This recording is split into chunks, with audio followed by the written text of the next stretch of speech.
नमस्कार। काव्य प्रकाश के प्रथम उल्लास के पढ़ने के क्रम में हम लोगों ने मंगलाचरण और काव्य का प्रयोजन पढ़ लिया था। इसके बाद काव्य का कारण क्या है इस चीज़ को बताते हैं। एवं ऐसे प्रयोजनम उक्त्वा कारणम आह, इस तरह से प्रयोजन को कहने के बाद कारण को बताते हैं। कारण क्या है? हेतु 3 प्रकार के होते हैं। शक्तिर निपुणतालोक शास्त्र काव्याद्यवेक्षणात् काव्यज्ञ शिक्षाभ्यास इति हेतुस्तदुद्भवे। एक हो गया शक्ति, दूसरा हो गया निपुणता लोकशास्त्र काव्य दवेक्षणात्, तीसरा है काव्यज्ञ शिक्षाभ्यास। तो शक्ति, निपुणता और अभ्यास जो है ये 3 प्रकार के काव्य के हेतु होते हैं। इसमें दिया है शक्ति ही कवित्व बीज रूप संस्कार विशेष याम बिना काव्यम न प्रसरेत प्रसरितम वा उपहसनीयम स्यात्। शक्ति जो है, शक्ति क्या है? शक्ति कवित्व बीज रूप, कवित्व का बीज रूप है। शक्ति क्या है? शक्ति कवित्व का बीज रूप है और संस्कार विशेष है। याम बिना काव्यम न प्रसरित, जिसके बिना काव्य प्रसारित नहीं होता है। प्रसरितम वा उपहसनीयम स्यात्, अगर प्रसरित हो भी गई, अगर प्रसारित हो भी जाए फिर भी वह केवल उपहास का पात्र बनेगा, वह केवल मजाक का पात्र बनेगा। यह शक्ति में आता है। शक्ति क्या है? शक्ति कवित्व का बीज रूप है। कविता करने की जो प्रतिभा है वह शक्ति है और यह एक संस्कार विशेष है जिसके बिना काव्य प्रसारित नहीं होता है। प्रसारित अगर हो भी गया तब भी वह केवल उपहास का पात्र बनेगा। यह शक्ति हो गया। फिर निपुणता क्या है? लोकस्य स्थावरजंगमात्मकस्य लोकवृत्तस्य शास्त्राणां छंदो व्याकरण विधान कोशकला चतुर्वर्ग गज तुरग खड्गादि लक्षण ग्रंथानां काव्यानां च महाकवि संबंधिनां आदिग्रहणात् इतिहासादीनां च विमर्शनात् व्युत्पत्ति। यह निपुणता में आता है।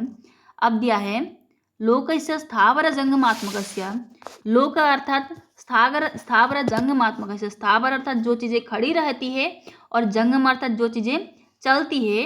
इस प्रकार की लोक वृत्त से, इस प्रकार की लोक का जो वृत्तांत है, और शास्त्राणाम, और जो शास्त्र है, शास्त्र में क्या आते हैं? छंद व्याकरण अभिधान कोश कला चतुर्वर्ग। छंद व्याकरण अभिधान जो शब्द और अर्थ है, फिर कोश अमरकोश आदि जो ग्रंथ है, कला अर्थात भरत के द्वारा प्रणीत नृत्य गीत आदि जो 64 प्रकार की कला है, और चतुर्वर्ग धर्म अर्थ काम और मोक्ष। फिर गज तुरग खड्गादि लक्षण ग्रंथ नाम, गज हाथी घोड़ा और खड्ग आदि के लक्षण ग्रंथों, और काव्यानाम च महाकवि संबंधी नाम, और महाकवि संबंधित अर्थात महाकवियों के द्वारा रचे गए जो काव्य है उन काव्य के आदिग्रहणात् इतिहासादीनां च, आदिग्रहणात् इतिहासादीनां च विमर्शनात् व्युत्पत्ति। आदिग्रहणात्, इसमें काव्यादि को कहा गया है, इतिहास पुराण इत्यादि को कहा गया है। इन सब के विमर्शनात् व्युत्पत्ति, बार बार अवेक्षण करना चाहिए और इससे क्या है? व्युत्पत्ति आ जाती है। इससे क्या होता है? काव्य करने की जो प्रतिभा है, कविता जो है वह अच्छी बन जाती है, वह क्या है? सुंदर बन जाती है। यह निपुणता में आता है। फिर उसके बाद अभ्यास क्या है? काव्यं कर्तुं विचारयितुं च ये जानन्ति तद उपदेशेन करणे योजने च पौनः पुण्येन प्रवृत्तिरिति त्रयः समुदिताः न तो व्यस्ताः। काव्यं कर्तुं, काव्य को करने के लिए, और विचारयितुं, काव्य को विचार करने के लिए, च ये जानन्ति जो जानते हैं, जो काव्य की रचना करना और व्युत्पत्ति करना जानते हैं, तद उपदेशेन, उनके उपदेश से करणे योजने च, करने में और योजन बनाने के लिए, उनके उपदेश से करने के लिए और योजन बनाने के लिए, संयोजन करने के लिए, निर्माण करने के लिए, उसको जोड़ तोड़ करने के लिए क्या है? पौनः पुण्येन प्रवृत्ति रीति, बार बार प्रवृत्त होते हैं। फिर त्रयः समुदिताः न तो व्यस्तः, यह तीनों मिलकर के ही समुदित हो जाते हैं, व्यस्त नहीं होते हैं। ये जो शक्ति, निपुणता और अभ्यास जो है, तीनों ही मिलकर के हेतु इस तरह से कहा गया है। उसको केवल अलग अलग रूप से इसको हेतु नहीं कहा गया है, तीनों को साथ में ही हेतु इस तरह से कहा गया है। तस्य काव्यस्योद्भवे निर्माणे समुल्लासे च हेतुर न तो हेतवः। उस काव्य के उद्भव में, निर्माणे अर्थात निर्माण में, और समुल्लासे, फिर समुल्लास में, काव्य के प्रचार प्रसार में, यह सब हेतु है। ये तीनों को साथ में मिलकर के ही हेतु इस तरह से कहा गया है। शक्ति, निपुणता और अभ्यास जो है, इन तीनों को साथ में ही हेतु इस तरह से कहा गया है। इसके बाद एवमस्य कारणमुक्त्वा स्वरूपमाह, इस तरह से कारण को कहने के बाद स्वरूप को कहते हैं। काव्य का लक्षण क्या है, इस लक्षण को कहते हैं। तरदोषो शब्दार्थो सगुणा बदलंकृति पुनः क्वापि। तद अर्थात वह जो काव्य होता है, अदोषो अर्थात दोष से रहित होता है। फिर सगुणो अर्थात गुणों से युक्त होता है। फिर अनलंकृति पुनः क्वापि, अलंकार सहित हो परंतु कहीं कहीं स्पष्ट रूप से अलंकार की सत्ता न होने पर भी काव्यत्व की हानि नहीं होती है। इस तरह से इसमें कहा गया है। यहाँ दिया है दोष गुण अलंकार वक्ष्यन्ते, दोष गुण और अलंकार को आगे कहा जाएगा। क्वापीत्यनेन तदाह यत् सर्वत्र सालंकारो क्वचित् स्फुटालंकार विरहे अपि न काव्यत्व हानि। क्वापी, यहाँ क्वापी जो शब्द दिया है, अनलंकृति पुनः क्वापी, क्वापी इस पद से बताया गया है कि यत् सर्वत्र सालंकारो, सब जगह अलंकार सहित हो परंतु कहीं कहीं स्फुटालंकार विरहे अपि, स्पष्ट रूप से अलंकार की सत्ता न होने पर भी न काव्यत्व हानि, काव्यत्व की हानि नहीं होती है। इसमें एक श्लोक दिया है, य कौमार हरः स एव बरस्ता एव चैत्रक छपा स्तेचोन्मीलितमालती सुरभया प्रौढ़ा कदम्बा नीला सा चैवास्मि तथापि तत्र सुरता व्यापार लीला विधौ रेवारोदसी वेतसी तरुतले चेतः समुत्कंठते।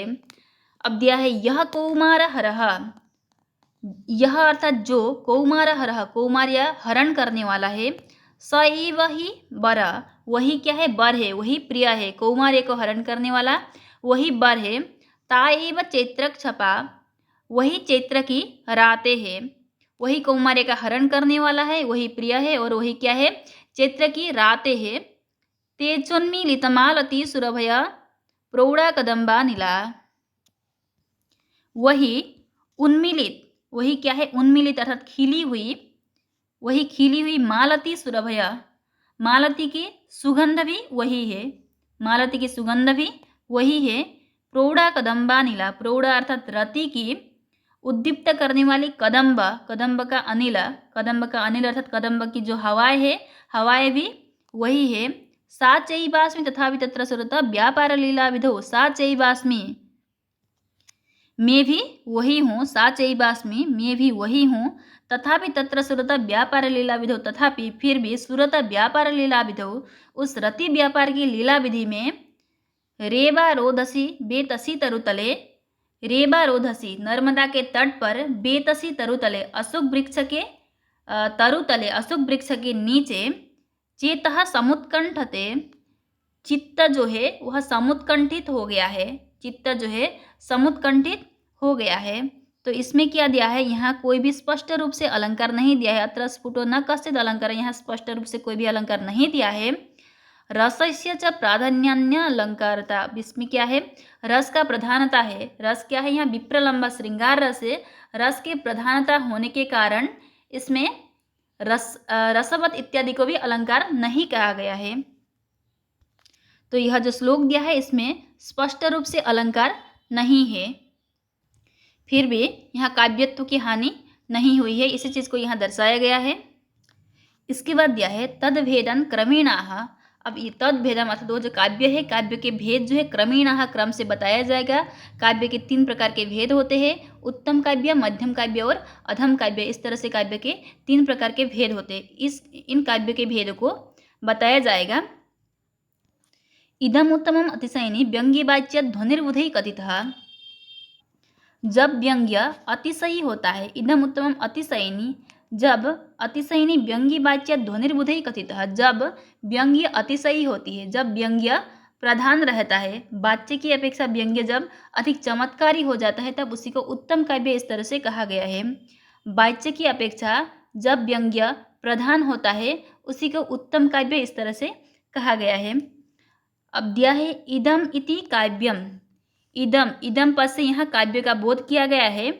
फिर बुधै व्याकरणे ही प्रधानभूत स्फोटरूप व्यंग्य व्यंजकस्य शब्दस्य ध्वनिरिति व्यवहार कृतः, बुधैर व्याकरणे ही, जो बुधई लोग हैं, जो व्याकरण लोग हैं, उनके द्वारा प्रधानभूत स्फोटरूप व्यंग्य व्यंजकस्य, प्रधानभूत जो स्फुट रूप है, जो स्फोट रूप है, उसको व्यंग्य की अभिव्यक्ति कराने में जो समर्थ है, उसके शब्द के लिए ध्वनि तरह का व्यवहार किया है, उन लोगों के द्वारा ध्वनि इस तरह का व्यवहार किया गया है। वैयाकरण लोग जो है वह स्फोट को प्रधान मानते हैं, उन लोगों के द्वारा स्फोट को प्रधान माना गया है। और स्फोट का जो व्यंजक शब्द है वह शब्द को उन्होंने ध्वनि इस तरह से कहा गया है। ध्वनिरिति व्यवहारकृतः, ध्वनि इस तरह से व्यवहार किया गया है। फिर ततस्तन मतानुसार फिर अन्यरपि, फिर उनके मत का अनुसरण करने वाले अन्य जो लोग हैं, अर्थात उनके मत का अनुसरण करने वाले जैसे कि साहित्य शास्त्र आदि जो आचार्य है उनके द्वारा भी शब्दार्थ युगल, शब्द और अर्थ का जो युगल है, शब्द और अर्थ का जो युगल है, शब्द और अर्थ का जो समूह है, उसको भी अन्य लोगों ने ध्वनि इस तरह से व्यवहार कर दिया है।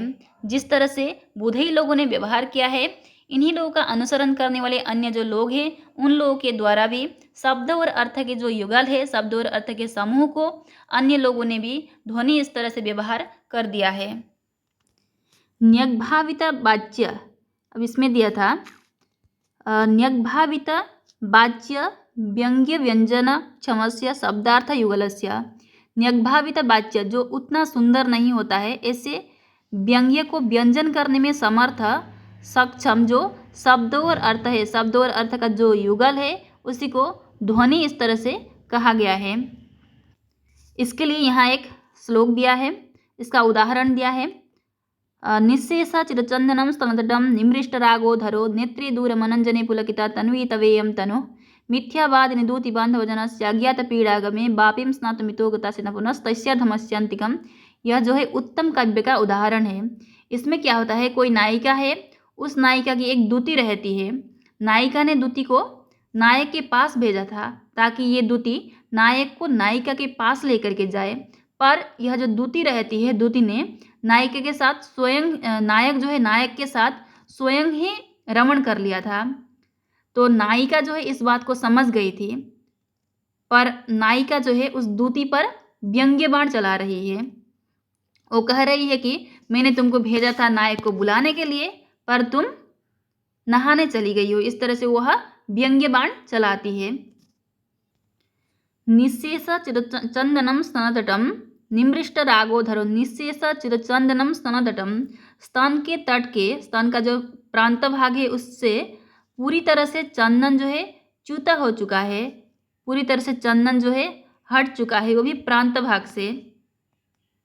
इसमें व्यंग्य यह निकल करके आ रहा है, अगर स्नान करने जाती तो चंदन जो है पूरी तरह से हट जाता, पर इसमें बताया गया है स्तन तटम, अर्थात स्तन का जो प्रांत भाग है उससे ही केवल चंदन हट चुका है। फिर निमृष्ट रागोधरो, अधर की जो लालिमा है वह भी नष्ट हो गई है, अधर की जो लालिमा है वह भी नष्ट हो गई है।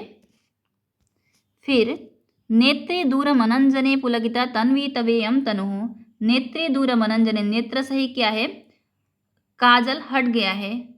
नेत्र के प्रांत भाग से, दूर अर्थात प्रांत भाग, नेत्र के प्रांत भाग से भी काजल हट गया है।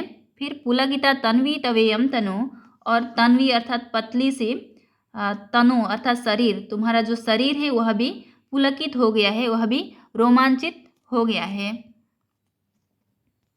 तो वह कह रही है मिथ्यावादिनी दूति बांधवजनस्य अज्ञात पीड़ागमे, मिथ्यावादिनी दूति, हे दूति तुम मिथ्या बोल रही हो, बांधवजनस्य अज्ञात पीड़ागमे, बांधव रूप मेरी पीड़ा को तुम नहीं समझ रही हो, तुम झूठ बोल रही हो, इस तरह से कह रही है, दूती को कह रही है। फिर बापिम स्नातुमितो गतासि न पुनस्तस्याधमस्यांतिकम, कह रही है कि तुम स्नान करने गई थी, तुम स्नान करने गई थी, पुनस्तस्या अधमस्यांतिकम, ना कि उस अधम से मिलने गई थी, तुम स्नान करने गई थी ना कि उस अधम से मिलने गई थी। कह रहे हैं कि तुम्हारे निःशेष चिरचंदनम स्तनतटम निमृष्ट रागोधरो, तुम्हारे स्तन के अग्रभाग का चंदन जो है बिल्कुल छूट गया है। अगर तुम स्नान करने जाती तो केवल अग्रभाग का नहीं, पूरा ही चंदन छूट जाता। फिर निमृष्ट रागोधरो, और अधर का जो राग है वो भी छूट गया है। फिर नेत्रे दूर मनंजने पुलकिता, आँखों का जो अंधन होता, आँखों का जो अंजन है, जो काजल लगा हुआ है वो भी मिट गया है। और तुम्हारा जो शरीर है वो भी रोमांच युक्त हो गया है। वो कहना यह चाह रही है कि निश्चय ही यह परपुरुष के आलिंगन से ही हुआ है। फिर कह रही है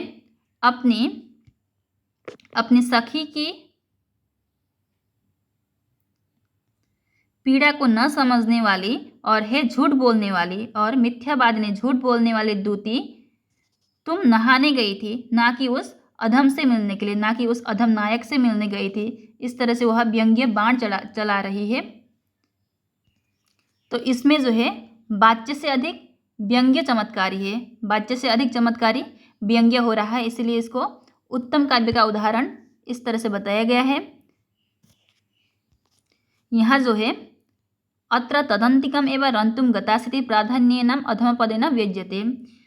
तद अंतिकम एवं उस नायक के पास, जैसे अधम के पास रंतुम रमण करने के लिए गता आसित गई थी, यह जो है प्राधान्य अधम पद से, अधम शब्द से व्यंजित हो रहा है। फिर उसके बाद दिया है मध्यम काव्य। उत्तम काव्य हो गया, उत्तम काव्य का उदाहरण हम लोग देख लिए। इसके बाद आता है मध्यम काव्य। ये मध्यम काव्य जो है, मध्यम काव्य को ही गुणीभूत व्यंग्य इस तरह से कहा जाता है। इसका दूसरा नाम गुणीभूत व्यंग्य है। अतादृशी गुणीभूतम व्यंग्यम व्यंग्येतु मध्यमम।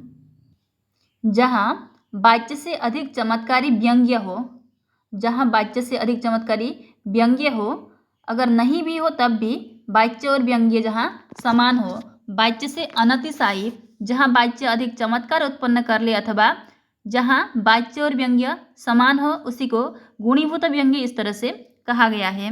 उसी को गुणीभूत व्यंग्य अथवा मध्यम काव्य इस तरह से कहा गया है। इसका उदाहरण दिया है ग्राम तरुणम तरुण्या नववंजुल मंजरी स्नातकरम पश्यन्त्या भवती मुहुर्नितराम मलिना मुखच्छाया। इसमें दिया है तरुण्या पश्यन्त्या, तरुण्या पश्यन्त्या, तरुणी जो है देख रही है। तरुणी किसको देख रही है? तरुणी देख रही है किसको? ग्राम तरुणम, ग्राम का जो तरुण है उसको देख रही है।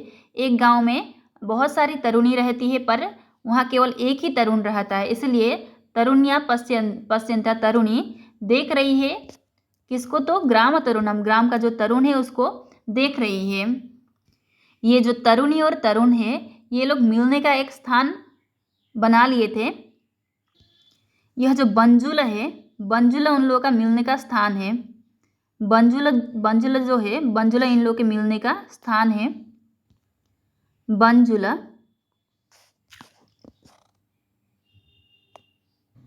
कोई वृक्ष है, अशोक वृक्ष या कोई वृक्ष है, इसके पास मिलने के लिए ये लोग तय किए हुए थे। पर वहाँ क्या हुआ? वहाँ पर नायिका नहीं पहुँची थी। नायक पहुँच चुका है पर नायिका वहाँ नहीं पहुँचे थे। पहले ये लोग बात कर लिए थे कि हम लोग बंजुला लता में, बंजुला वृक्ष के पास हम लोग मिलेंगे, पर वहाँ नायक चला गया था पर नायिका नहीं पहुँची हुई थी। तब वह जो नायक है, नायक वहाँ पहुँच गया और पहुँच करके वहाँ से एक मंजरी ले लिया। नायक ने वहाँ से एक मंजरी ले लिया और मंजरी ले करके वह नायिका के घर की तरफ से निकलता हुआ वह चला गया। फिर उसको वह नायिका देख लेती है और देख करके समझ जाती है कि वह तरुण जो है वहाँ पर पहुँच गया था, लेकिन वह वहाँ नहीं पहुँच पाई थी। इसीलिए नायक जो है शिकायत करना चाह रहा है, उसको देख करके नायिका को शिकायत करना चाह रहा है। तो नायक को देख करके नायिका की मुख की कांति जो है वह मलिन हो जाती है। तो नायिका की जो कांति है, मलिना मुख छाया, मुख की जो कांति है वो क्या है? मलिन हो जाती है। यह वाच्य अर्थ है। यहाँ क्या होता है? यह वाच्य अर्थ अधिक चमत्कार हो गया है, पर यहाँ व्यंग्य क्या है? व्यंग्य है कि नायिका वहाँ नहीं पहुँची है। इसमें जो है बंजुला लता गृहे, बंजुला लता गृहे जिसको संकेत दिया हुआ था, ऐसी तरुणी जो है वहाँ नहीं आई थी। यह क्या है? व्यंग्य है, यह गुणीभूत है। उसकी अपेक्षा यहाँ वाच्य अधिक चमत्कारी है। व्यंग्य की अपेक्षा वाच्य अधिक यहाँ चमत्कारी है, इसीलिए इसको गुणीभूत व्यंग्य मध्यम काव्य इस तरह से यहाँ कहा गया है, जिसमें वाच्य अधिक चमत्कारी हो व्यंग्य से, अथवा व्यंग्य और वाच्य बराबर हो, तो ऐसे को गुणीभूत व्यंग्य इस तरह से कहा गया है। उत्तम काव्य में बताया गया था जहाँ व्यंग्य अधिक चमत्कारी हो, जहाँ व्यंग्य अधिक चमत्कारी हो वह उत्तम काव्य है। और गुणीभूत व्यंग्य में क्या है, जहाँ व्यंग्य से वाच्य अधिक चमत्कारी हो अथवा वाच्य और व्यंग्य समान हो, वाच्य और व्यंग्य बराबर हो, तो उसी को गुणीभूत व्यंग्य अथवा मध्यम काव्य इस तरह से कहा गया है। तो यहाँ क्या है, अत्र बंजुललता गृह दत्त संकेता नागतेति, इसमें क्या है, बंजुललता गृह में जहाँ ये लोग मिलने के लिए बात किए हुए थे, जहाँ संकेत दिया हुआ था कि यहाँ मिलेंगे, उस बंजुललता गृह में दत्त संकेत में देने के बाद भी नागतेति मतलब नहीं गई, तो यह व्यंग्य है, यह व्यंग्य है, तो इसीलिए यह गुणीभूत है। तदपेक्षया वाच्यस्यैव चमत्कारित्वात्, उसके अपेक्षा यहाँ वाच्य अधिक चमत्कारी है। तो उत्तम और मध्यम काव्य हम लोग पढ़ लिए हैं। मध्यम काव्य को ही गुणीभूत व्यंग्य इस तरह से कहा जाता है। इसके बाद है अवर काव्य या अधम काव्य। शब्द चित्रम वाच्य चित्रम व्यंग्यम तो अवरम स्मितम। यह जो अवर काव्य है यह शब्द चित्र और वाच्य चित्र के भेद से दो प्रकार के हैं। शब्द चित्र और वाच्य चित्र के भेद से यह दो प्रकार के हैं। चित्रम अर्थात अलंकार, यह जो शब्दालंकार और अर्थालंकार के भेद से दो प्रकार के हैं। चित्रमिति गुणालंकार युक्तम, चित्र जो है गुण और अलंकार से युक्त होता है। अव्यंग्यम इति स्फुट प्रतीयमान अर्थरहितम, अव्यंग्यम इति जिसमें व्यंग्य नहीं होता है, पर कहते हैं कि ऐसा कोई काव्य ही नहीं है जिसमें व्यंग्य नहीं हो सकता है। फिर कहते हैं व्यंग्य होता है पर क्या है, स्फुट प्रतीयमान अर्थरहितम, स्पष्ट रूप से उसमें प्रतीत नहीं होता है। क्या है, प्रतीयमान जो है व्यंग्य से रहित होता है। प्रतीयमान को यहाँ क्या गया है, जो व्यंग्य होता है, प्रतीयमान को ही व्यंग्य कहा गया है, तो व्यंग्य से रहित होता है। अबरम अधमम, इसी को क्या है, अबर अथवा अधम इस तरह से कहा जाता है। अबर भी कहते हैं और अधम भी कहते हैं, अबर काव्य अथवा अधम काव्य। तो इसका उदाहरण दिया है, एक शब्दालंकार है, दूसरा अर्थालंकार है। यह शब्दालंकार का उदाहरण है और दूसरा जो है यह अर्थालंकार का उदाहरण है। अब देखते हैं, स्वच्छंदोच्छलदच्छकच्छ कुहर छाते तराम्बुच्छटा मूर्छन मोह महर्षि हर्ष भीत स्नानन निकान्नायव भिद्या दुद्ध दुदार दर दुरदरि दीर्घा दरिद्र द्रुम द्रोहो द्रे कमहिर मिमे दुरमदा मंदाकिनी मंदताम। इस तरह से यह शब्दालंकार का उदाहरण दिया है। मंदाकिनी अर्थात गंगा जी, गंगा जी। मंदताम अज्ञान, मंदताम अर्थात अज्ञान। गंगा जी जो है अज्ञान को भिद्यात अर्थात नष्ट कर दे। गंगा जी अज्ञान को भिद्यात नष्ट कर दे, गंगा जी अज्ञान को नष्ट कर दे। किसकी, तो वह अर्थात तुम लोगों की। गंगा जी अज्ञान को नष्ट कर दे, किसकी अर्थात तुम लोगों की, तुम लोगों की मंदता को नष्ट कर दे। अन्हाय अर्थात शीघ्र ही तुम लोगों के अज्ञान को गंगा जी नष्ट कर दे। अब गंगा जी के लिए यहाँ 3 विशेषण दिया गया है। गंगा जी के लिए यहाँ 3 विशेषण दिया है। पहला विशेषण है यहाँ स्वच्छंदो छलदच्छ कच्छ कोहरा छाती तराम्बुच्छटा से लेकर के मूर्छन मोह महर्षि हर्ष भीत स्नानन निका तक पहला हो गया। दूसरा विशेषण दिया है उद्य दुदार दर दुरदरी, उद्य दुदार दर दुरदरी दूसरा विशेषण है। और तीसरा विशेषण है दीर्घा दरिद्र द्रुमा द्रोहो देर कमहिर मिमे दुरमदा, यह तीसरा विशेषण है। तो यहाँ गंगा जी के लिए 3 विशेषण दिया गया है। अब देखते हैं स्वच्छंद अपने अधीन ही, अपने स्वच्छंद से ही, अपने अधीन से ही, स्वाधीन है जो। फिर उच्छलद उछलते हुए, अच्छा अर्थात स्वच्छ जल। कुच्छ कुहर जहाँ ज़्यादा जल हो ऐसे, कुच्छ जहाँ ज़्यादा जल हो ऐसे, कुहर बिल जलयुक्त जो बिल है वह। छात अर्थात दुर्बल, छात अर्थात दुर्बल और एतर अर्थात तेज, छातेतर अर्थात बहुत तेज, प्रबल तेज। फिर अम्बुच्छटा जल की जो प्रवाह है ऐसे, जल की जो प्रवाह है, जल की प्रवाह में महर्षि लोग क्या है, स्नान करते हैं। जल की जो प्रवाह है ऐसे जल की प्रवाह में महर्षि लोग स्नान करते हैं तब क्या है, मूर्छन मोह, उनकी अज्ञानता को क्या है, नष्ट हो जाती है। जो महर्षि लोग स्नान करते हैं, महर्षि लोगों के स्नान करने के बाद उनकी जो अज्ञानता है, उनकी अज्ञानता नष्ट हो जाती है, उनकी अज्ञानता नष्ट हो जाती है जल में स्नान करने के बाद। फिर महर्षि हर्ष विहित, फिर ये जो महर्षि लोग हैं इनके हर्ष, फिर इनके हर्ष से विहित, क्या विहित हो गया है, हर्ष से विहित अर्थात क्या हुआ, स्नान और आहनिक, आहनिक अर्थात उनका जो दैनिक कर्तव्य है, उनका संध्या बंदन आदि जो दैनिक कर्तव्य है, जहाँ पर इस प्रकार की गंगा जी है, जहाँ पर इस प्रकार की गंगा जी है जो कि आप लोगों के अज्ञानता को शीघ्र ही नष्ट कर दे, जो कि आप लोगों के अज्ञानता को शीघ्र ही नष्ट कर दे। अब दूसरा विशेषण दिया है उद्यत उदार दर दुरदरी, उद्यत अर्थात चमक रहे हैं, उदार बड़े बड़े, दरदुरा मेंढक, जहाँ पर ऐसे दरी, ऐसे क्या है, कंदराव वाली क्या है, गंगा जी है, जो कि दीर्घ अर्थात बड़े बड़े, अदरिद्र जो दरिद्र नहीं है, जो कि दरिद्र नहीं है, द्रुम जो वृक्ष रहते हैं, ऐसे वृक्षों से दो जो दरिद्र नहीं है, जो वृक्ष है उसमें शाखा पत्ते फूल, अगर ये सब ना हो तो वृक्ष को दरिद्र कहा जाता है, पर वहाँ के जो वृक्ष है वह दरिद्र नहीं है, वहाँ वृक्ष फल फूल लगे हुए हैं। तो इससे द्रोह, तो इससे क्या है, गंगा जी को द्रोह हो गया है, इससे गंगा जी को द्रोह हो गया है, क्योंकि यह जो तरंग है, तरंग जा करके वृक्ष को टक्कर मारती है, इसीलिए क्या है, यह जो तरंग है जा करके वृक्ष को टक्कर मारती है, तब वृक्ष वहाँ से गिर जाते हैं।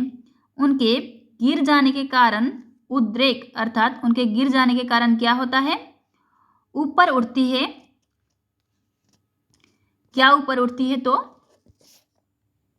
महोर मिमेर दुरमदा, महो अर्थात महान, उर्मी तरंग, महान तरंग जो है ऊपर, जब वृक्ष गिर जाते हैं तो वृक्ष के गिर जाने के बाद जो तरंग है, गंगा जी का जो तरंग है वह ऊपर उठ जाती है। फिर मेदुरा, फिर क्या होता है, मेदुरा पुष्ट हो जाते हैं, मंदा उनका जो घमंड जो है, घमंड उनका बढ़ जाता है। तो ऐसी जो है गंगा जी है। तो यहाँ तीसरा विशेषण ये दिया था, दीर्घा दरिद्र द्रुम द्रोहोद्रे कमहिर मिमेर दुरमदा, अर्थात गंगा जी के तट पर क्या है, वृक्ष है, बड़े बड़े वृक्ष है, और क्या है, वो अदरिद्र है, वह दरिद्र नहीं है, अर्थात जहाँ शाखा पत्ते फूल ये सब है तो ये वो क्या है, दरिद्र नहीं है, ऐसे वृक्ष गंगा जी के पास में हैं। तो यह भी क्या है, गंगा जी का विशेषण है। ऐसे जो गंगा जी है, मंदाकिनी मंदतम, ऐसे जो गंगा जी है यह आप लोगों की अज्ञानता को शीघ्र ही नष्ट कर दे। तब इसमें हमको देखना है कि कौन सा अलंकार है, यहाँ शब्दालंकार है, यहाँ क्या है, अनुप्रास अलंकार है, जैसे कि यहाँ देख सकते हैं छ छ छ, इसमें छ छ करके है। फिर म का भी प्रयोग है, म द्रोहोदेर कमहिर मिमे दुरमदा मंदाकिनी मंदतम, यहाँ भी म का प्रयोग हुआ है। फिर इसमें भी भिद्या दुद दुदार दर दुरदरि द का प्रयोग हुआ है। तो इसमें जो है अनुप्रास अलंकार है, तो यह अनुप्रास जो है यह शब्दालंकार में आता है, तो इसीलिए यह शब्दालंकार का उदाहरण में दिया गया है। इसके बाद है अर्थालंकार का उदाहरण, विनिर्गतम मा नदमात्म मंदिरात भवत्युपसृत्य यदृच्छयापियम ससंभ्रमेन्द्र दुतपादितार्गला निमीलिताक्षी भियामरावती, यह जो है अर्थालंकार का उदाहरण है। यह जो पद्य है यह हयग्रीव वध का श्लोक दिया गया है, इसमें हयग्रीव का वर्णन करते हैं। जो हयग्रीव वध है यह मेंढ ने लिखा गया है, जो कि कश्मीर का था, इस तरह से बताया जाता है। तो यह हयग्रीव वध का उदाहरण है, हयग्रीव वध से इसको लिया गया है, जो कि अर्थालंकार का उदाहरण है। इसमें कहते हैं कि हयग्रीव बहुत शक्तिशाली है, वह क्या है, बहुत बलशाली है, इंद्र भी उससे डर जाते थे, इंद्र भी हयग्रीव से डर जाते थे। तो बताया गया है विनिर्गतम्मा नदमात्म मंदिरात, विनिर्गत अर्थात वो निकल गया है, निकल गया है तो कहाँ से, आत्म मंदिरात अपने घर से, वह हयग्रीव जो है विनिर्गत निकल गया है, आत्म मंदिरात अपने घर से, वो किसी कारण से, किसी काम से हो सकता है, टहलने के लिए वो निकल गया है, बिना किसी को लिए हुए वे अपने वह अपने घर से निकल गया है, विनिर्गतम अर्थात निकल गया है, आत्म मंदिरात अपने घर से वह निकल गया है। फिर मानद, वो क्या है, वह मानद है, मान देने वाला है। वो क्या है, मान देने वाला है। अपने मित्र को वह मान देता है और जो शत्रु है उनके मान खंडित करता है। यह क्या है, दोनों है, मानद है, मान देने वाला भी है और मान को खंडित करने वाला भी है। तो हयग्रीव जो है अपने घर से निकला हुआ यह उपश्रुत्या, यह सुन करके, हयग्रीव जो है घर से निकल गया, यह उपश्रुत्या, यह सुन करके, यदृच्छापियम, यदृच्छापि अर्थात स्वेच्छा से करने वाला क्या है, वह स्वेच्छा से अपने घर से निकला हुआ है। तो ऐसा सुन करके, हयग्रीव को सुन करके कि हयग्रीव घर से निकल गया है, यह सुन करके ससंभ्रम इंद्र जो है, इंद्र क्या करते हैं, ससंभ्रम, घबरा जाते हैं, ससंभ्रम अर्थात घबरा जाते हैं। फिर द्रुत जल्दी ही क्या करते हैं, वह दौड़ करके, द्रुतपादित अर्गला, वह दौड़ करके क्या करते हैं, अर्गला अर्थात दरवाजे में लगाने वाला जो एक कील रहता है, उस कील को वह बंद कर देते हैं। अर्गला अर्थात वह उस कील को अपने दरवाजे में लगा देते हैं। फिर इसको देख करके कैसा लग रहा है, निमीलिताक्षी व भ्यामरावती, निमीलिताक्षी व अर्थात बंद आंखें, जो बंद आंखें हो गई है जिसकी, इस तरह से निमीलिताक्षी व इस प्रकार के हो गए हैं। भ्यामरावती अर्थात भ्या अर्थात डर से अमरावती अर्थात स्वर्ग नगरी जो है डर से आंख बंद कर लिया है, इस तरह का दिख रहा था, इस तरह का लग रहा था। निमीलिताक्षी व भ्यामरावती, अमरावती जो है भ्या डर से, निमीलिताक्षी व अर्थात आंखों को बंद कर दिया है, इस तरह का दिख रहा था। जब हयग्रीव अपने घर से, हयग्रीव इतना शक्तिशाली था कि हयग्रीव को देख करके इंद्र भी डर गए थे। तो वह जो अपने काम से टहलने के लिए भी अपने घर से निकल गया था, तो इंद्र जो है डर गए थे और अमरावती जो है, स्वर्गलोक जो है, स्वर्गलोक का जो दरवाजा रहता है उसको अर्गला अर्थात कील, अर्गला अर्थात जो दरवाजे में लगाने वाला जो कील होता है, इस कील को उन्होंने लगा दिया था। इस तरह से यहाँ हयग्रीव का वर्णन किया गया है। तो यह जो है इसमें अर्थ प्रधान है, इसमें क्या है, अर्थ प्रधान है, अर्थालंकार है। इसमें क्या है, उत्प्रेक्षा अलंकार है। निमीलिताक्षी अर्थात आंखों के बंद करने के समान अमरावती दिख रहा था, इसलिए क्या है, यह उत्प्रेक्षा अलंकार है। तो इसमें शब्द चित्रम वाच्य चित्रम व्यंग्यम तो अगरम अवरम स्मितम, तो इसमें शब्दालंकार और अर्थालंकार, शब्द चित्र और वाच्य चित्र करके दो प्रकार के भेद दिए गए हैं। तो इसका उदाहरण हम 2 पढ़ चुके हैं। यह स्वच्छंद छलदोच्च कच्छ कुहारा शब्दालंकार का उदाहरण है, जो कि अनुप्रास अलंकार का उदाहरण है। और यह दूसरा जो अर्थालंकार में आता है, यह अर्थालंकार उत्प्रेक्षा अलंकार का उदाहरण है। इसी तरह से काव्य प्रकाश का काव्य का प्रयोजन, कारण, स्वरूप और विशेष अर्थात काव्य का भेद जो है, इसके निर्णय करते हुए काव्य प्रकाश का प्रथम उल्लास का समाप्ति हो गया है। तो इसके बाद हम लोग द्वितीय उल्लास पढ़ेंगे। अगर आप लोगों को वीडियो अच्छा लगा हो तो लाइक कर दीजिए, अपने दोस्तों को शेयर करना ना भूलें और सब्सक्राइब करना भी ना भूलें। धन्यवाद।